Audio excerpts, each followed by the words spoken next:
Kumar and you are watching maths easy. आज हम लोग बहुत ही इंपॉर्टेंट टॉपिक को पढ़ने जा रहे हैं जिसका नाम है हीटिंग इफेक्ट ऑफ करंट। इससे पहले हम लोगों ने इलेक्ट्रिसिटी चैप्टर में बहुत सारे टॉपिक्स को हमने पढ़ा, जैसे कि हम लोगों ने चार्ज के बारे में पढ़ा, करंट के बारे में पढ़ा, पोटेंशियल डिफरेंस, फिर ओम्स लॉ पे बहुत सारे हम लोगों ने न्यूमेरिकल्स को सॉल्व किया। फिर उसके बाद हम लोग कनेक्शंस पे आए, सीरीज कनेक्शन, पैरेलल कनेक्शन, फिर उसके एडवांटेज डिसएडवांटेज सभी को हम लोगों ने पढ़ा। आज हम लोग हीटिंग इफेक्ट ऑफ करंट के बारे में जब पढ़ेंगे तो दरअसल होता क्या है कि जब किसी कंडक्टर से इलेक्ट्रॉन्स फ्लो होती है तो तीन तरह के ये करंट जो होता है वो तीन तरह के इफेक्ट्स को देता है। सबसे पहला हीटिंग इफेक्ट जो कि हम लोग पढ़ने वाले हैं, मैग्नेटिक इफेक्ट जो कि आगे वाले चैप्टर्स में हम लोग पढ़ेंगे, और तीसरा केमिकल इफेक्ट। तो इस चैप्टर में हम लोग सिर्फ हीटिंग इफेक्ट को पढ़ने वाले हैं। तो ऐसे स्टूडेंट्स जो अभी तक पीछे वाले वीडियोस को नहीं देखा है, डिस्क्रिप्शन बॉक्स में सारा उसका लिंक है, आप वहां से चेकआउट कर सकते हैं। मेरे चैनल को लाइक करिए, चैनल को सब्सक्राइब करिए और वीडियो को जरूर से जरूर शेयर करिए अपने दोस्तों के साथ। चलिए आगे बढ़ते हैं।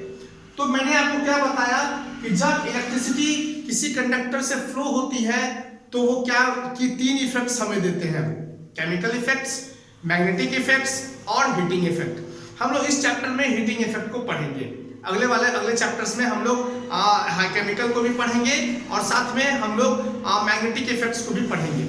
लेकिन फिलहाल अभी इस चैप्टर में हम लोग सिर्फ हीटिंग इफेक्ट्स के बारे में जानेंगे। क्या होता है हीटिंग इफेक्ट? जब बहुत सारे इलेक्ट्रॉन्स फ्लो हो रहे हो या फिर बहुत सारे जब ये इलेक्ट्रिसिटी जो है किसी कंडक्टर से फ्लो हो रही होती है, तो सपोज करिए एक ऐसा वायर से फ्लो हो रहा है कि जिसमें रेजिस्टिविटी जो है वो बहुत ज्यादा है, मतलब रेजिस्टेंस बहुत ही ज्यादा है। जैसे कि नाइक्रोम वायर्स होते हैं, टंगस्टन वायर्स होते हैं, नाइक्रोम वायर से बहुत ही ज्यादा होता है।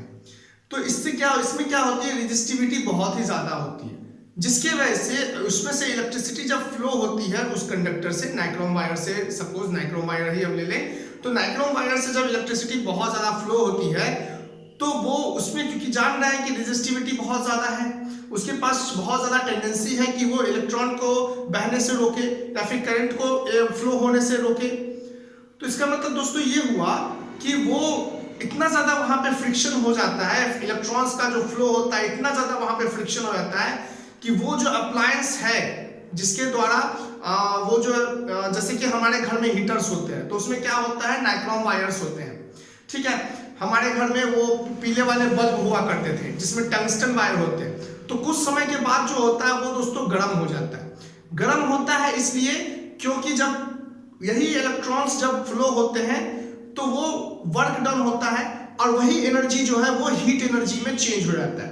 क्योंकि जैसा कि हम लोग जानते हैं कि कंजर्वेशन, ये एनर्जी का जो कंजर्वेशन यही बोलता है कि एनर्जी को ना ही हम प्रोड्यूस कर सकते हैं और ना ही इसे डिस्ट्रॉय कर सकते हैं, ये एक फॉर्म से दूसरे फॉर्म में ट्रांसफर होता है। That is energy can neither be produce not destroyed, it can change one form to another form. तो हम लोग क्या लिख सकते हैं यहाँ पे, when current flows through a conductor यहां पे हम लोग क्या ले लें, नाइक्रोम वायर ले लेते हैं, जैसे कि nichrome wire, then heat is produce, उसमें क्या दोस्तों होता है, हीट प्रोड्यूस होता है, that effect is known as heating effect of current। उसे ही दोस्तों हम क्या बोलते हैं, हीटिंग इफेक्ट ऑफ करंट बोलते हैं, ठीक है। अब जैसा कि हम लोग जान रहे हैं कि V इज इक्वल्स टू दोस्तों क्या होता है, work done per unit charge, यही होता है work done per unit charge. और हम लोग ये भी जानते हैं कि I इज इक्वल्स टू जो होता है वो क्या होता है, Q बाई टी, है ना। I इक्वल्स टू दोस्तों क्या होता है, Q बाई टी होता है। तो यहां से Q इज इक्वल्स टू क्या हो जाएगा, यहां से W इज इक्वल्स टू क्या हो जाएगा, V इंटू Q हो जाएगा, ठीक है।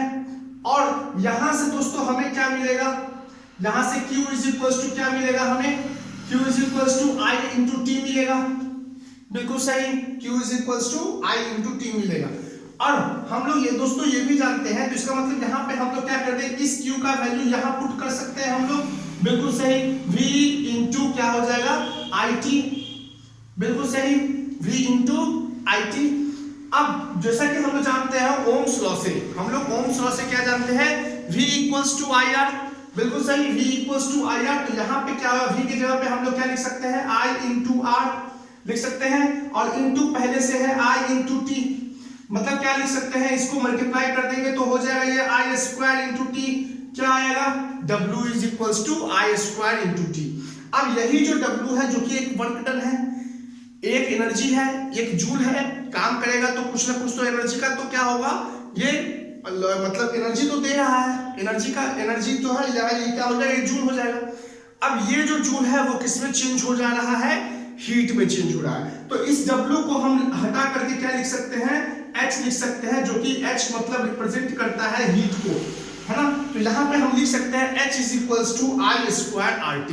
अब यही दोस्तों क्या होता है, हमारा हीटिंग इफेक्ट का एक हमारा फॉर्मूला आ गया, मतलब हमारे पास क्या आ गया, H is equals to IRC। पहले तो इसको क्या करिए, आप इसको अच्छे से एक बार मैं फिर से आपको समझा दे रहा हूँ, फिर उसके बाद हम लोग फिर इसको आगे देखते हैं। तो क्या बोल रहा है, when A current flows through a conductor, जब कोई करंट किसी कंडक्टर से फ्लो हो रहा है, जैसे कि नाइट्रॉन वायर ले लेते हैं आप, टंगस्टन वायर, कॉपर वायर, कुछ भी ले सकते हैं, then heat is produce, heat जो है वो फ्लो होता है, हीट जो है वो प्रोड्यूस होता है, that effect is called heating effect of current. इसे ही हम क्या बोलते हैं, हीटिंग इफेक्ट ऑफ करंट बोलते हैं। अब ध्यान से समझिए कि V इज इक्वल्स टू क्या होता है, V मतलब यहाँ पे potential, potential is equals to work done per unit charge, और I is equals to charge per unit time, ये होता है। हम लोग यहाँ से क्या लिख लेंगे, W is equals to V into Q, और यहाँ से क्या हो जाएगा, Q is equals to I into T। अब इस Q का जो वैल्यू है I इंटू 2 यहाँ पे हम पुट कर दें तो V इंटू IT हो जाएगा। V इक्वल्स टू हम लोग लिख सकते हैं V equals to IR by Ohm's law. तो इस V की जगह पे हम लोग क्या डाल दिए, IR into IT is equals to क्या हो गया, W equals to I square RT। अब क्योंकि ये एक वर्क डन है, वो जो वर्क हो रहा है, वो एनर्जी जो बन रहा है या फिर एनर्जी जो लॉस हो रहा है, वो उसको वो क्या कर सकते हैं, हम लोग H में लिख सकते हैं, क्योंकि हम लोग जान रहे हैं energy is neither be created not destroyed, it can change only forms, मतलब one forms to another form. तो ये पहले क्या था, W था, उसको हम क्या कर दिए, H में लिख दिए, हीट कर दिए, तो ये क्या हो गया हमारा H is equals to I square into R into T। अब दोस्तों क्या है, यहां से हम लोग क्या देख पा रहे हैं, मतलब क्या हो रहा है, H जो है वो डायरेक्टली प्रोपोर्शनल है स्क्वायर ऑफ द करंट के। मतलब क्या हो गया कि जितना ज्यादा हम लोग करंट देंगे, सपोज कर रहे हैं कि हीट हो रहा है प्रोड्यूस, है ना, वो हीट की जो ऐसा यूनिट क्या होती है, हीट मतलब जूल में, ठीक है। तो सपोज करते हैं कि हीट जो है वो दो जूल प्रोड्यूस हो रही है, तो इसका मतलब करंट कितना प्रोड्यूस हो रहा है, 4 एम्पियर, क्योंकि स्क्वायर है तो 2 का स्क्वायर 4। उसी तरह दोस्तों देखते हैं क्या है, H जो है वो डायरेक्टली प्रोपोर्शनल है R के, मतलब अगर रेजिस्टिविटी या फिर रेजिस्टेंस जितना ज्यादा रहेगा, हीट उतना ही ज्यादा प्रोड्यूस भी होगा। और H जो है वो डायरेक्टली प्रोपोर्शनल है T के, मतलब आप जितना देर अप्लायंस को यूज करिएगा उतना ही ज्यादा हीट भी प्रोड्यूस होगा। ठीक है, आई थिंक आपको ये सब बातें जो है वो समझ में आई होंगी। बढ़ते हैं आप आगे। तो आप आगे दोस्तों क्या लिख सकते हैं, हम इसको थोड़ा सा अच्छे से डिफाइन करके अगर लिख लिया जाए तो क्या हमारे पास आएगा, हमारे पास क्या था, H is equals to I square into R into T। मतलब इसको हम लिख सकते हैं the heat produced in any conductor, या फिर अप्लायंस भी लिख सकते हैं, जो भी चीजें आप यूज करते हैं अपने घरों में, in any conductor is directly proportional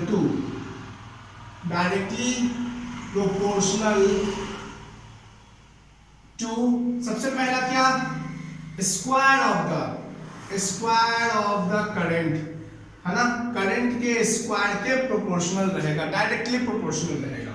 दूसरा क्या, directly proportional to the resistance of conductor, conductor का जितना भी रेजिस्टेंस होगा उसका डायरेक्टली प्रोपोर्शनल।